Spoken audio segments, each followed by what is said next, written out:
show that celebrates life itself. Toyota World of Wildlife.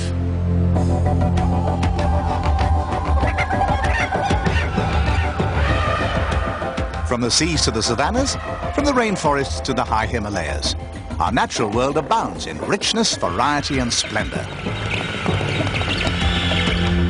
That's the nature of life, and that's the nature of Toyota World of Wildlife.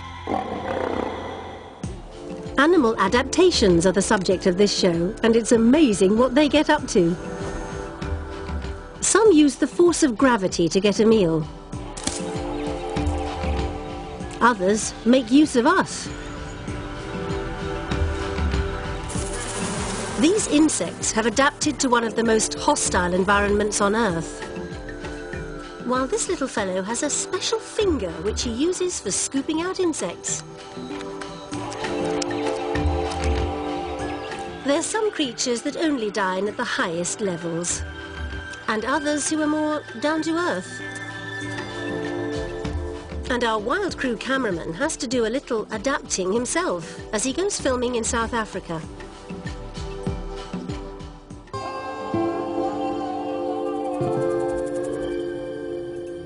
We start, though, with animals that have evolved a variety of strategies to cope with the desert.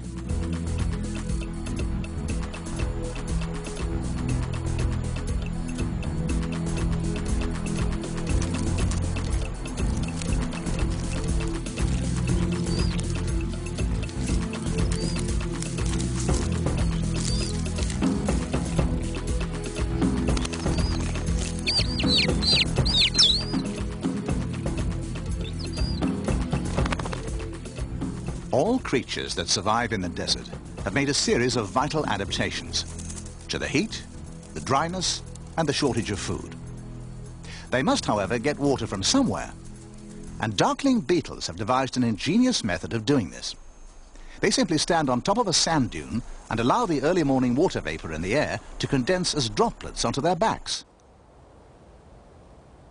A useful desert adaptation is to scavenge, feeding on anything that's succumbed to the desert heat. Many creatures do this, among them white-necked ravens.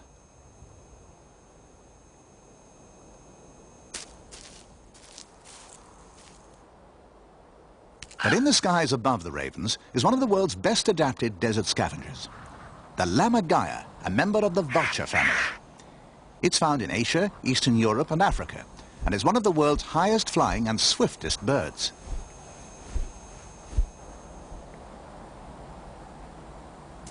Like the ravens, it's a carrion eater, feeding on dead animals. But when the carcass has been picked clean and there's nothing left for the ravens, the lammergeier can still get nourishment from it.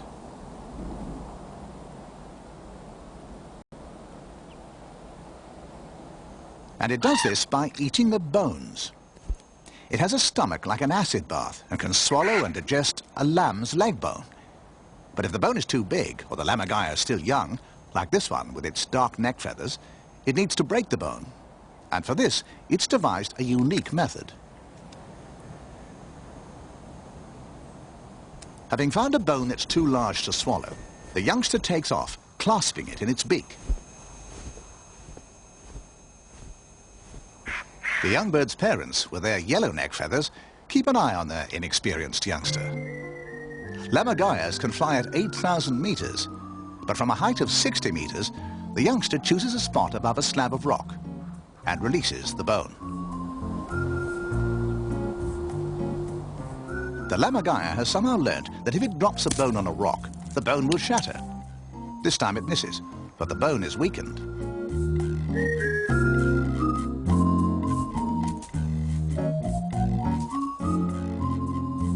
All the lammergeiers keep a keen watch on the falling bone. If it does break, they'll alight beside it within a few seconds. In fact, they can dive downwards at speeds of up to 130 kilometers an hour. With its parents still watching, the youngster tries again.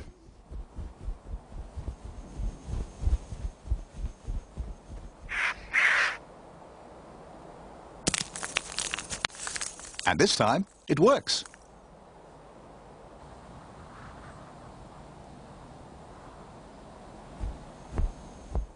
The youngster's the first there, and gets his meal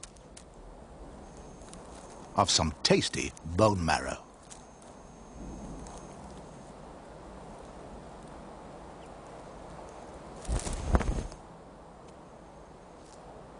And he keeps a sharp lookout in case another bird tries to steal it from him.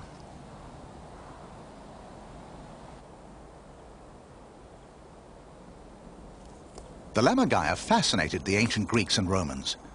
The Roman historian Pliny gave one of the first descriptions of its bone-breaking behavior. According to him, the playwright Aeschylus was killed by a bone dropped by a lammergeier. It mistook his bald head for a rock. Did you know that scorpions are also highly adapted desert creatures? Their waxy skin covering means that even in extreme conditions, their bodies lose almost no water. In comparison, we humans would lose over 1,000 times more. And did you know that some reptiles are capable of freezing solid in the winter months, then thawing out completely unharmed in the spring? Among these are box and painted turtles and the garter snake.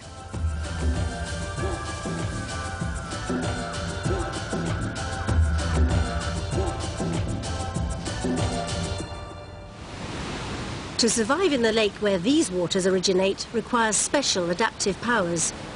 To find out what might live there, take California's Highway 395 east of Yosemite National Park. Ever since 1941, the city of Los Angeles has been diverting water from Mono Lake, the oldest lake in North America. That consumption has reduced the size of the lake by half and doubled its salinity, so that it's now 2 or 3 times more salty than the sea.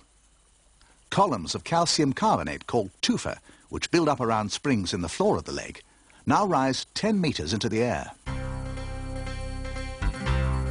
It looks about as lifeless as the Dead Sea, but this 700,000-year-old lake actually supports an amazing amount of life.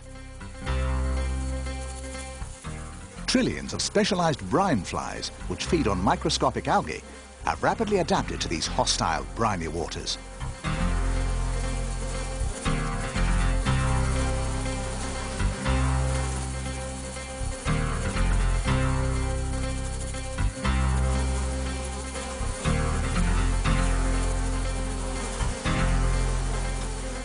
Similar numbers of brine shrimp fill the shallows, also feeding on the algae. But it's these huge swarms of protein, the flies, that attract hundreds of thousands of migratory birds. Among them, California gulls, which come here to feed, mate and nest.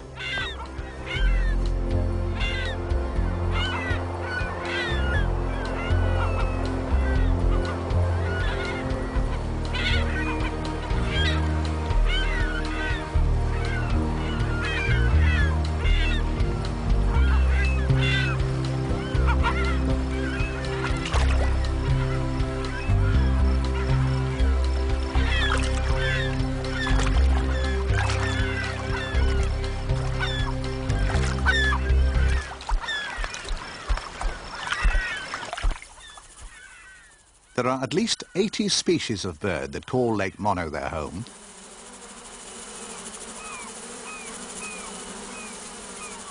And when it comes to California's seagulls, it's estimated that 85% of them begin their life right here, feeding on the flies that carpet the lake shore like a golden dust.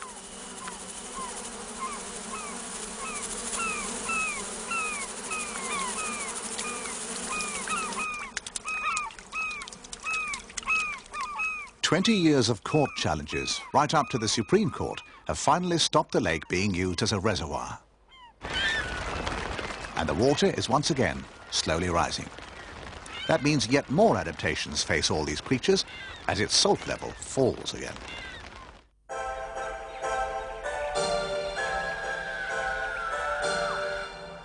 But now a South American beauty who has so many unusual adaptations that for years scientists couldn't agree exactly what it was.